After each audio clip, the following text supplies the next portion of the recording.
আন্তর্জাতিক পর্যায়ে বাংলাদেশকে এতটা গর্বিত করার জন্য আমাদের ক্রিকেটারদের প্রতি অনেক অনেক কৃতজ্ঞতা। অ্যাজ আ ক্রিকেট ফ্যান্স হিসেবে 2012 এশিয়া কাপের ফাইনাল, 2016 টি-20 ওয়ার্ল্ড কাপে ভারতের সাথে 3 বলে 2 রান নিতে না পারা, 2018 নিধাস ট্রফির ফাইনালে দীনেশ কার্তিকের কাছে 6 হজম করা, এই সব ঘাটতিগুলোকে পূরণ করে দিয়েছে ডারউইন টেস্টের জয়টা। এখন গোটা বিশ্ব ক্রিকেট বাংলাদেশকে নিয়ে প্রশংসা করলেও ভারতের কিছু মিডিয়া এটাকে আপসেট বলে চালিয়ে দিতে যাচ্ছে।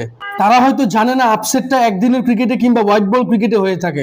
রেড বল ক্রিকেটে আপসেট হওয়ার কোনো সুযোগ নেই, কেননা একজন ক্রিকেটারের পারফরমেন্স দিয়ে কখনো টেস্ট ম্যাচ জেতা যায় না, কিংবা একটি দুটি সেশনে ভালো খেললেই কখনো টেস্ট ম্যাচের ফলাফল নিজেদের পক্ষে আনা যায় না।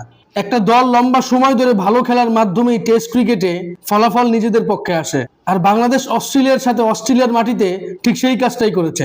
অতএব এখানে বাংলাদেশকে কৃতিত্ব দিতেই হবে। অন্যদিকে বাংলাদেশের এই জয়ে আমাদের প্রধানমন্ত্রী জনাব তারেক রহমান চমৎকার একটি বার্তা দিয়েছেন। তিনি ক্রিকেটারদেরকে ভিডিও কলে বলেছেন, বাংলাদেশের এই জয়ে আমরা গর্বিত, গোটা বাংলাদেশ তাদের অপেক্ষায় রয়েছে, তারা যেন সুস্থভাবে দেশে ফিরে আসে। সত্যিই তো তাই, এই ঐতিহাসিক জয়ের জন্য অস্ট্রেলিয়া থেকে বাংলাদেশ যেদিন ফিরবে, গোটা বাংলাদেশ একসাথে এই জয়টাকে সেলিব্রেট করবে। এ নিয়ে আপনাদের কোনো মতামত থাকলে অবশ্যই আমার সাথে শেয়ার করবেন। ভিডিওটি ভালো লাগলে লাইক, কমেন্ট, শেয়ার, সাবস্ক্রাইব করবেন। ধন্যবাদ।